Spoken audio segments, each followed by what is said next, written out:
Can't you think before you act? Is that why people call you thoughtless and useless? Apologize to me now, and it had better be sincere.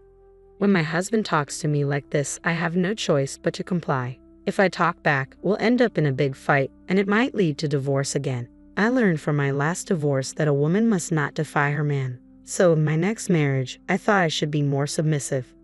But deep down, I knew that was wrong. I don't want to make the same mistake twice. This time, I'll find my happiness. That's what I thought. My name is Jory, and I'm a 35-year-old stay-at-home wife. After failing in my first marriage and going back to being single, I vowed not to make the same mistakes. I have been living quietly, thanks to my hard work. I met Brown, and we got married. I'm often looked down upon, but it's better than my previous marriage, which was full of fights. I just live quietly day by day. Brown is an energetic man, confident in himself and a bit overbearing. Maybe it's because he's 2 years older than me. You're a housewife, so you should make sure I can relax at home since I'm the one earning. That's what a wife's job is, he often complains. Why did you put away the remote? Leave it where I sit. You're really useless, he often says. Or you need to work on being more attractive, even if it means faking youth. Make an effort to look younger than your age with makeup. He criticizes my appearance constantly. These were issues in my previous marriage too. Back then, I would talk back to my ex-husband, resulting in big fights. Now, my thinking has changed and I've decided to keep smiling and nodding without talking back. That's what I endure now. Marriage is all about patience. That's what I believed at the time. If I couldn't endure it, I wouldn't find happiness in this marriage. During my previous marriage, I pretended to be less intelligent than I am. My ex-husband would rely on me when he was in trouble but would say, "Smart women just aren't that charming." I think that was one of the reasons our marriage was so unhappy. So now, I pretend to be a graduate of a less prestigious university and avoid making any insightful comments. Thanks to that, Brown has started to say, "Jory really is a naive person. That's what makes her cute, and he seems happy with me." To be loved as a woman, I've learned that intelligence isn't necessary. I had resolved to agree with everything Brown said without question, but then something happened that shattered my stereotypes. It happened at a family gathering where my mother-in-law's insistence led me to prepare and serve food and drinks for all the relatives by myself. After some thought, I realized that by cutting down on unnecessary steps and movements, I could manage everything on my own. While dishes simmered on the stove, I served ready-to-eat items and managed drinks on all 3 burners simultaneously. Just as I was finishing up, Brown's sister Kylie approached with concern in her eyes. "Jory, Mom says she's sorry. Are you okay? Can I help?" she asked. "I'm almost done, so it's okay," I replied, feeling surprised by her offer. "Almost done? Have you worked in the culinary industry or something?" Kylie wondered aloud.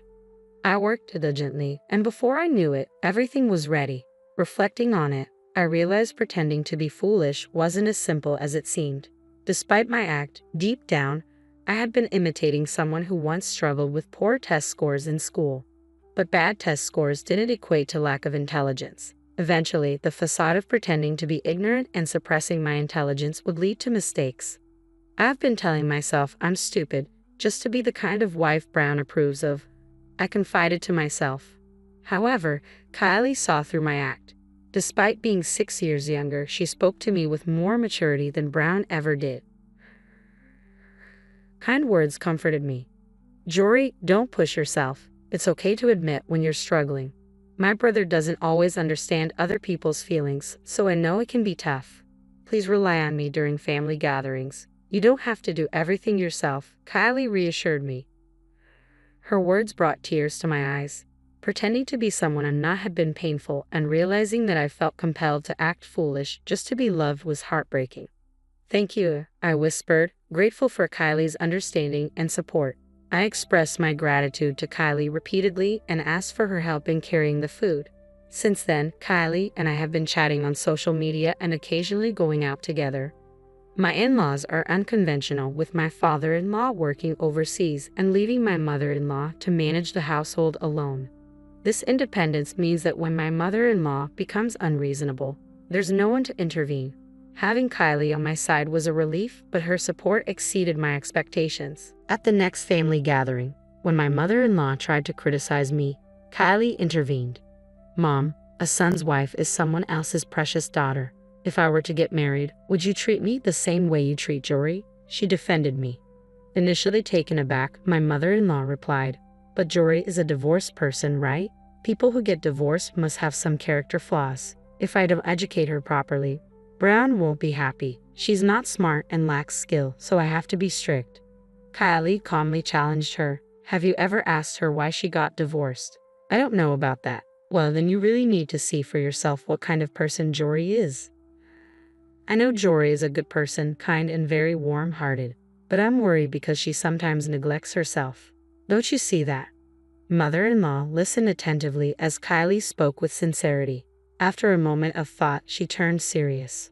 Brown told me that you're struggling in your marriage because you're not very bright.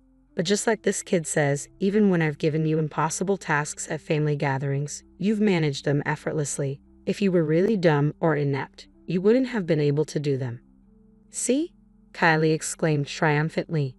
Mother-in-law apologized to me. I have only been listening to Brown's opinion, thinking it was right.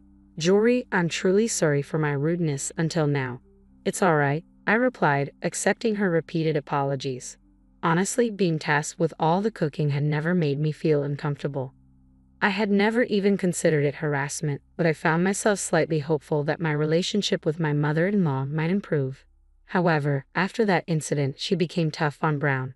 Stop complaining about Jory and start making an effort to be a good husband that matches her, she admonished him. Initially crestfallen, Brown's pride seemed wounded. When he returned home, he glared at me and yelled, "What did you tell Mom? Really, having a dumb wife is such a pain." I didn't say anything. Even if your mother says something, just be yourself. I told her that you've always treated me well at family gatherings, I replied, bewildered. This response only seemed to enrage Brown further. Ha! Are you saying you lied to me? So, you don't really like me?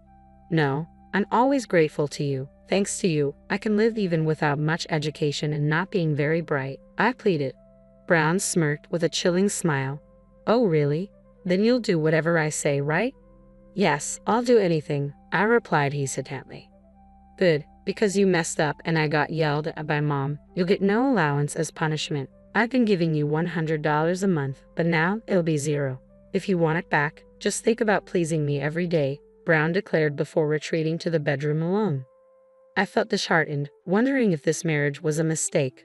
As someone inclined to logical thinking, I tried to understand what went wrong and how to improve. But I couldn't quite comprehend why Brown was so angry. If his mother scolded him, it was his fault, not mine. Regardless, losing the allowance didn't trouble me much since I had nearly $10,000 saved up from before our marriage. I didn't want to cater to Brown's demands, so I continued living as I always had. However, suddenly, and for some unknown reason, Brown grabbed my arm forcefully, made me sit on the floor, and said, "Can't you use your head more? This is why people call you thoughtless and useless." Apologized to me deeply. Confused and humiliated by the situation, I didn't understand why Brown was so angry, but I apologized, saying, "I'm sorry. I'm not bright enough to understand why you're angry, Brown. You're really the worst incompetent woman. Don't sleep sitting like this all night. Figure out why I'm angry by morning," Brown scolded. He then brought his phone charger into the living room, started charging his mobile phone, and positioned it so the back faced me. I heard a click sound. "I'm recording you to make sure you don't move or sleep. You don't have a job since you're a stay-at-home wife, so staying up all night won't be an issue, right? But don't slack off on tomorrow's chores or I won't forgive you," Brown threatened before retreating to the bedroom alone. I was a mess of disappointment, disbelief, and anger toward Brown. Regret surged within me, wondering why I had married such a man. I recalled a similar incident from my previous marriage, where my ex-husband also seemed to want to control me and demanded my obedience at all costs. With this realization, the reasons behind both my failed marriages, both the previous one and now with Brown, became clear to me. I felt a surge of anger toward my past self for not reaching this conclusion sooner. Choosing a man so similar to my last husband, wasn't I failing to learn from my previous mistakes? Once I understood this, the only feeling left in me was a resolve to end this unenjoyable marriage. I stood up, took Brown's mobile phone, and stopped the recording. I transferred the video to my own mobile phone, edited it into a 2-hour clip of just me sitting still, and sent it back to Brown's phone before replacing it where I found it. Then, I lay down on the sofa and woke up at 6 o'clock in the morning to the sound of Brown moving in the bedroom. He seemed satisfied that I was still on the floor, but was shocked to find his phone screen dark and the video stopped after about 2 hours. Did you do something to the video? Brown demanded, visibly upset. I pretended ignorance, saying, "Ha! I didn't do anything. I don't really understand mobile phones." Brown appeared to calm down slightly and said, "I'm sorry about yesterday. I got angry thinking you were trying to please me. I'm smart, so I didn't notice, but you're trying in your own way, right?" He apologized with a condescending attitude. I felt irritated, but I endured it and forgave him with a smile. "Yeah, it's okay," I said, though I truly didn't care much about Brown's opinion since I was planning to divorce him soon anyway. However, I decided that I wouldn't make it easy for him. I resolved to ensure Brown received a fitting punishment. About a month later, it was time for a family gathering, and Brown and I headed to my in-law's house. I anticipated a busy day with many relatives around. As we entered, I expected to be put to work as usual. To my surprise, mother-in-law and Kylie were busy cooking, and I was told to sit down and do nothing. I hadn't interacted much with the relatives before, but Brown struck up a conversation with the man in front of him, and I joined in. It turned out the man was Brown's uncle, and something about him felt familiar to me. Brown began explaining, "My uncle teaches at Harvard. You might not understand, Jory, but he's doing some impressive work in the field of chemistry." The uncle looked at me and exclaimed, "Brown, what are you talking about? There's no way Jory wouldn't understand that." His words left me even more puzzled. "What are you talking about, uncle? Jory graduated from a lower-tier university and can't even operate a mobile phone properly. She's not bright at all," Brown insisted. Despite Brown's comments, the uncle smiled kindly at me and said, "You're really quite excellent, aren't you? Why pretend to be foolish? Brown is the one who's actually at a much lower level. Doesn't it feel bad to be looked down upon by someone like that? You should just be yourself." The uncle's loud voice caught the attention of other family members, including mother-in-law and Kylie, who turned to look at us. "Well, I guess you're right," the uncle concluded, casting a meaningful glance at Brown. I was growing weary of being constantly ridiculed. Shall I tell the truth? I thought to myself. Actually, I graduated from Cambridge University. After that, I attended graduate school in America. As I revealed this, Brown's face registered shock. "Well, what? You can't be. I think my IQ is around 150 or so, but that doesn't mean I'm smart. I seem to end up marrying people like Brown. After all," I chuckled. Kylie spoke up unexpectedly. "Jory, could it be that your previous divorce happened because you were too smart for your husband to keep up with?"